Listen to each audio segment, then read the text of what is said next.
So now let's look at a hyperbolic case. So in this case, we'll look at an advection equation in 1D. So here we have this channel in which there is a constant velocity b. It is not really changing along the length or along the width. So we could just model it using a 1D equation. And we just have a time derivative here and a convective term here. So this is b dot del u.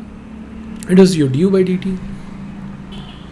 So if you have a pulse here, it would come out as a pulse. There would be no smearing out because there is no diffusion. If there is a hat, it would come out as a hat. So let's put a front here and track this. So we'll write a code for this time stepping by which we can time step and advect a front or a wave here, and we'll just advect it to a fixed location, and we'll look at the convergence. So we'll do this by dg because by continuous Galerkin you really cannot get a solution for, because this is a hyperbolic problem. So let's do this by discontinuous Galerkin and let's look at the formulation. So here there is the most important point to look at is your upwinding, and we'll come to that. So first let's look at the equation. So the equation is basically du by dt plus b dot del u. So we are multiplying by a test function and integrating. So this integration is a spatial integration. For the time we are just discretizing it based on your finite differences. So this term du by dt would just be broken up by your finite differences. So we'll have a look at this a bit later. So let's just look at this term right now, the convective term. So we need h terms, of course. So for this we'll have to integrate by parts. So we integrate by parts and we get this guy. We get the derivative transferred to the test function, and now we can just integrate this inside the element, and we could just sum this up. Summation inside the element. At the edges you have flux terms and at the boundary as well. So here it's really important to understand how this flux would behave, and in our physics there is no diffusion, which means that if there is flux from left to right, it doesn't make sense even for this guy, for this right element, to throw out any flux from right to left, right? So if there was another unit normal along this direction, which is of course the unit normal for this right element at x2 would be in the negative direction, but there would be no flux in this direction because you only have information propagation from upstream to downstream. So again, the same concept of upwinding is important here, and I'm not really going to go into much detail here. So a lot of finite volume inspired schemes can be used here, and in this case we'll just look at a very simple kind of scheme, which is your lax Friedrichs, and you might even find a lot of Phoenix codes or tutorials using this kind of an approximation. And the key really for these approximations is that you are only looking at the unit normal on the upwind side, which means in your code you would have something like 0, 1, 0, 0. You would not have 0, 1, 1, 0. So I will actually show this wherever we are imposing this. We are only looking at the upstream guy, because if we take this guy and we take this guy in the opposite direction, so it wouldn't really work because you have a flux in the opposite direction, which is not really determining the physics of this problem. So for the lax Friedrichs, this kind of a flux jump can be approximated by this formula. So we'll not derive this. So I'll just leave the names of some really good finite volume textbooks. So you could go through various. So there are so many different schemes. This is the most basic and a fairly diffusive scheme. So so to do this, first you have two terms here in this approximation. So one is the average of your flux, and in this case your flux B is really constant. So so this guy would just come out, and then you have a term multiplied by, typically it is also written as half into a constant multiplied by your jump term, jump of your velocity, jump of your u, which is your unknown, right, at these edges. So this is really important because we want a consistent solution for this. We want the jump terms to just go to 0. So we would get this testing by approximating the flux in this way. And this guy here, the constant, 0.5 into constant into your u. So this constant in this case would just be your unit normal, the magnitude of unit normal into your b. So typically this is the maximum value between these two guys, but in this case this is really constant, so this would just be the magnitude of n dot b. And for calculating n, of course we are using n plus, so that's important. So let's just apply this, and we would get this discretization, right? And we could just solve this as is, and we could get our solution for our advection equation. But we also want to use modal basis functions, and so for doing that we would need to impose weak boundary conditions. So what are modal basis functions? So these are Lagrange functions, but in modal basis functions you have polynomials like 1, x, x square, x cube, x raised to 4, and so on, and these are scaled by cell-centered values. So you really don't have any connections at these points, which means that you are using discontinuous kind of basis functions. So for doing this, of course you can't do this in continuous Galerkin, but in DG you can do this. But for your boundary condition, you would obviously have to use weak boundary conditions. You could still do it using strong conditions, I guess, but you would have to consider, I think, a piecewise continuous kind of approximation for the first node, but we'll not go into that. So let's just use a weak boundary condition. Let's look at how we can also impose a weak boundary condition. So for doing this, we would again integrate by parts this term once again, and we would transfer this derivative again onto u. So you would get this term now after applying integration by parts. So this would become positive, and you would throw out two negative terms. One is your jump in your flux, and again a boundary term. And now this we would expand by using our identity, once again the same identity which we use for our elliptic case, this guy, this identity. And this would give us two negative values, and one of them would cancel out. The one which is testing the average of your flux, that would cancel out, and you would be left with two terms which are just testing the jump.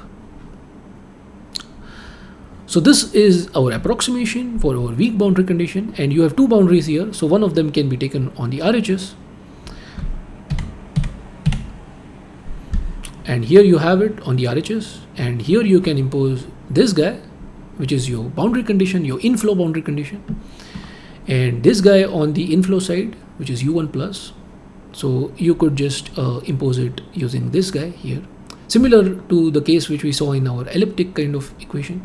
So you just have to make sure that the algebra is correct, and you can just do it. So this is our formulation, and you can see that you are testing again the jump terms here, and you just have an integral evaluated inside the element and summed up. So now really what is left is this guy, this integral. So this du by dt can be broken up using a finite difference approximation as u of n plus 1 minus u of n. So these are just two time steps, n at n and n plus 1, and the time step is k. So you have to make sure that the ratio between the time step and the space step is chosen correctly. So that is your CFL condition. So I'm not going to go into depth of these schemes. I would really just show the code of how this is working. So one thing that we have to understand is that this term here, v into u of n plus 1. So this is similar to our other finite element terms, which means that v is the test function which is giving you the rows, and u is expanded as summation of again your trial functions which are determining your columns. So you would get a mass matrix here, which is again for this kind of linear polynomials, you would get a local mass matrix which is 2 by 2, just like your global stiffness matrix. So your local stiffness matrix, which is also 2 by 2, and your edge matrix would be 4 by 4. So really the same kind of ideas as your elliptic case, just that you have a mass matrix here. And let's use a Crank-Nicholson kind of discretization for solving this. So now let's look at the code. So I'm solving this in MATLAB. I'll leave this code in the description also. So in this code, we are just using a wave function, a sine 4 wave function, and we are just advecting it. We'll just use a constant velocity b, and we'll just take this front from here to here. So this red is your analytical solution after 0.5 time. So when your final time is 0.5, and this is your curve, which peaks at 0.25 at the beginning, and this would just go to this location. It would just advect to this location. So let's just do that, and I can show you the actual comparison of both of the cases. So this is your DG solution, your blue curve, and the red curve is your analytical solution. And you can see that the code is also throwing out two values, log of your step size and log of your L2 error. So you can use this to calculate your convergence. And since you are using linear basis functions, you would just get a convergence of 2. So basically this is second order accurate. So let's have a look at the code before going ahead. So here you have a constant velocity b, you have a final time, you have your CFL condition, which determines the ratio of your time and your space step. Then you have your local matrices, which are just evaluated. In this case, these I have not really shown the evaluation, just plugged in the value. Your global assembly of mass and stiffness matrices. So here you can see your test function, the jump in your test functions, and here is the important guy, which is Bn, n dot b, and here you can see you have 0, 1, 0, 0, which means that you are only taking the flux from the left side. So at this element, you're just taking this guy n plus 0, 1, 0, 0. That's really key.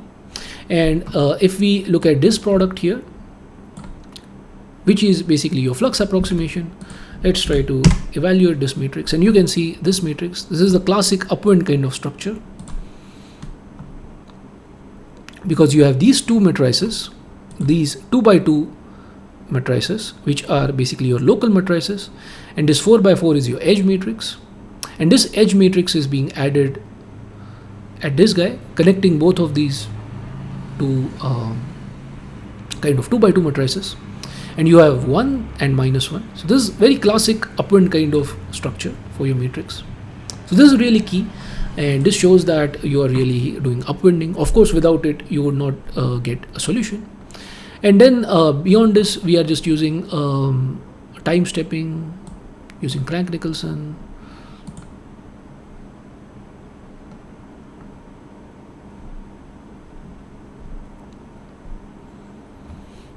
and we are also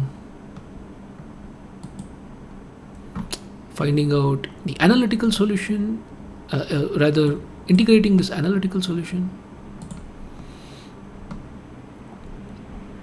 So you are using a higher order integral because this is a sine wave, and then we are just plotting it and also throwing out the error.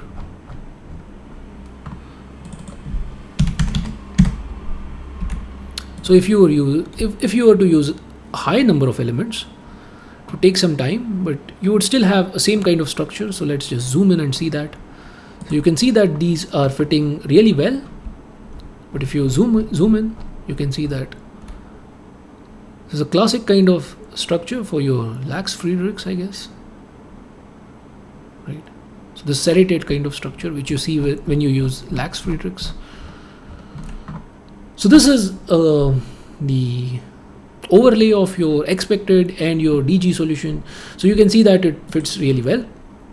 Simple 1D case. You can use this for Navier-Stokes as well. And if you're interested, let me know. And before we end this, let's also look at our modal functions, of course.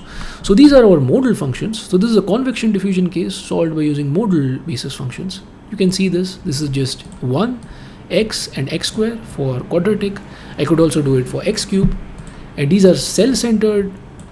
So these are really being scaled by values at the cell centers. And you could go through this code and have a look. Again, let's look at the upwind kind of structure. So here you have both your penalty function, you have a penalty formulation, and you would also have your convection. So you have your SIPG. So this is your diffusion case, this is your convection case. And let's look at, so this is the edge matrix for convection, for diffusion. This is edge matrix for convection. Let's look at the matrix for Okay, I have to run this code, I guess. Right. Let's look at k edge of C. So really, you cannot make out a lot of this because this is so this won't be really as straightforward as our Lagrange case. Maybe we can try to use smaller basis functions.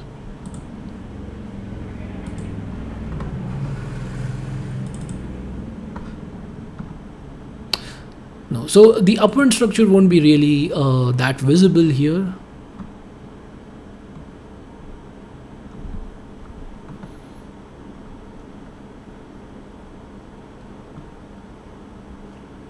That's right, the upwind structure won't be really visible here, and that is simply because we are having modal functions, so this matrix is slightly more complex. But in any case, you can see that the solution works really well, and that is because we have imposed weak boundary conditions, and that's necessary because these are discontinuous functions. So maybe I can also show where the weak boundary conditions are applied. Right, so this is the section for applying the weak boundary conditions. So you can see all of these epsilon terms. So you would have weak boundary conditions for your diffusion case and for your convection case as well. So for your convection case, you would only look at inflow, not at the outflow. So this is the solution for our modal case, and if you want me to make any videos for DG using convection diffusion, just let me know. But I'm sorry, for Navier-Stokes, just let me know, or for the 2D case, so I could write some codes, and maybe we could have some nice videos on that. But really, this is what I wanted to talk about because this really gives a more complete sense for regarding finite elements for CFD. Because SUPG is not just enough, because SUPG is very diffusive kind of stabilization, and it has a lot of limitations.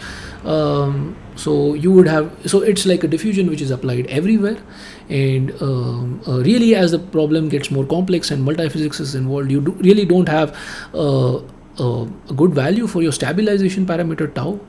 Though you can stabilize it using an arbitrary tau value, but really in that case you stop getting, you get a lot of smearing out. So you need schemes which are more higher order. Of course, in our case, SUPG case, which we looked at in the previous video, this was a linear case in which the second order term just drops out because the second order derivative of that is just 0. So the second order term in the strong form, it just drops out. But when you use quadratic, cubic or higher order basis functions, so you would have those terms, and you would have to study them to get value for your tau, which is your stabilization parameter, which is somewhat tricky. But when you use this kind of local mass conservation argument, which is like a finite volume argument, you get the benefits of finite volume, and you can get also the higher order approximations. You could also crank up the order in locally for getting without having any issue with the hanging nodes. So this is really a powerful scheme, though it is computationally intensive, and so it would only be used for certain applications. So this is what I wanted to talk about. I think I will just run this.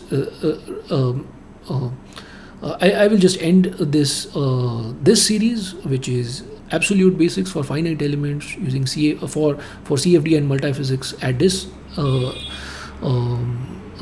stage. And if you want me to make more videos related to CFD and finite elements, please let me know, and I would be happy to implement them. We could also look at spectral methods, for example. So there is so much that interesting which we can do in 1D, or even in 2D. So please let me know, and I thank you for your attention, and I look forward to your comments, and I hope I'll see you again in future bunch of videos. Thank you.